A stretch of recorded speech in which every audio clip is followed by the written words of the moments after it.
I've recommended DAP Dynaflex 230 to millions of people, and I know many of you took that advice. I might have been wrong about it.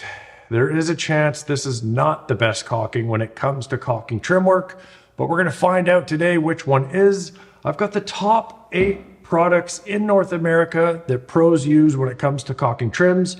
I've put them through a series of 4 critical tests to determine which one is the best. There is a clear winner, but there's also one special test case where that clear winner is not going to be the best choice. We're going to cover everything and you're going to know which caulk is going to be best for you to use at home.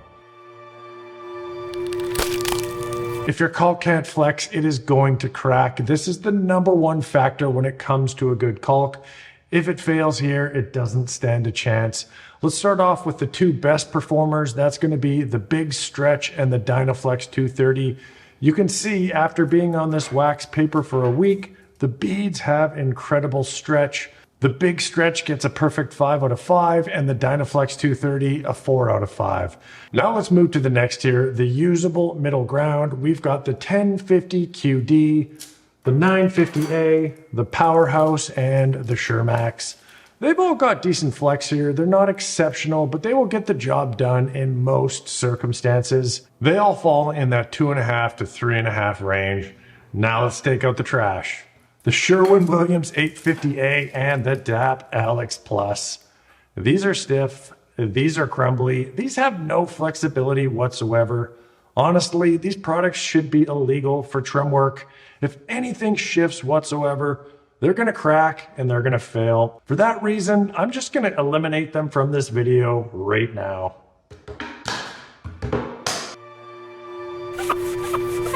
This is a big one, especially for DIYers. You can save a lot of time and hassle by not always painting over the caulk, touching up old cracks, pre-painting your baseboards, to name a few things. To test the cleanability, I laid down beads on wax paper, let them cure for a week, then I rubbed the dirtiest substance known to man into each one, black chalk. To clean, I used a vacuum, paper towel with water. Each caulk got a score from 1 to 5. Dynaflex 230 stands alone here. It was the only product to clean up perfectly. It gets a perfect 5 out of 5. In the decent but not so great category, we've got the 950A, the 1050 QD, and the Powerhouse. They didn't clean up perfectly, but they're all somewhat usable. Then we have the problem caulks, the SureMax and the Big Stretch. These were a nightmare to clean. After vigorous scrubbing, they still look awful. This has been my experience with the Big Stretch using it on past projects. These 2 caulks looked promising in test #1, but for now, it's time for them to go. Let's move on. This one isn't the most scientific test, but it matters a lot when you're actually using these products. Ease of use really comes down to 2 main factors: how the caulk behaves in the gun and how easy is it to work with when you squeeze it out of the tube.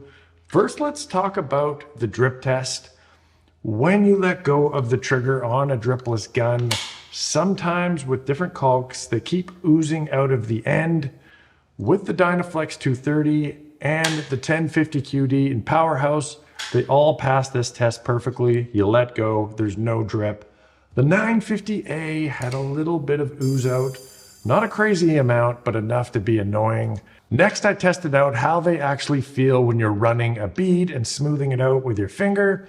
I used the Powerhouse on one side of the window and Dynaflex 230 on the other side. The Dynaflex 230 was noticeably better here.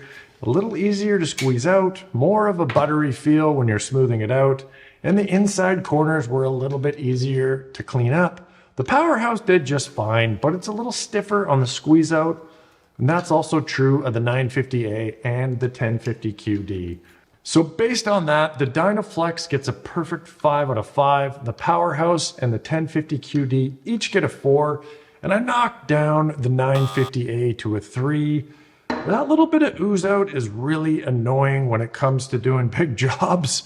I'm not going to throw this on the ground, but I am going to eliminate it from the competition Let's move on to the final test, dry time. At this point, Dynaflex 230 looks like an absolute runaway winner. It's dominated the first 3 tests and is sitting just 1 point shy of a perfect score, but there's still one more crucial test left. Let's talk dry time. This matters more than you might think. If you're trying to finish a project in 1 day, you're gonna need a caulk that you can paint quickly. To test this, I ran thinner beads of caulk on wax paper to mimic a real trim job. I checked each bead after 30 minutes, 1 hour, and 2 hours. 2 caulks impressed. The 1050 QD dried the fastest. It was workable, paintable after 30 minutes. That's a perfect 5 out of 5. The Powerhouse wasn't far behind, a solid 4. You could definitely paint this in a pinch. Dynaflex 230, not great here. After 30 minutes, still very fresh.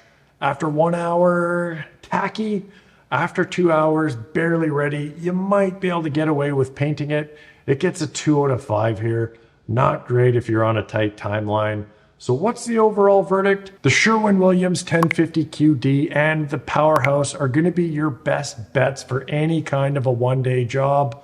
But for 95% of the jobs out there, I'm still going to use the DAP Dynaflex 230. The fact that it's more flexible, it cleans off way better if you don't end up painting over top of it. Factored with, it's just a little bit easier to use. This is still the king of the caulks. And hey, if you want to see how to do a pro level caulking job, go ahead and check out this video right over here. Oh God. I keep calling the product Sherwin-Williams and then I watch it and I'm like, I did it again.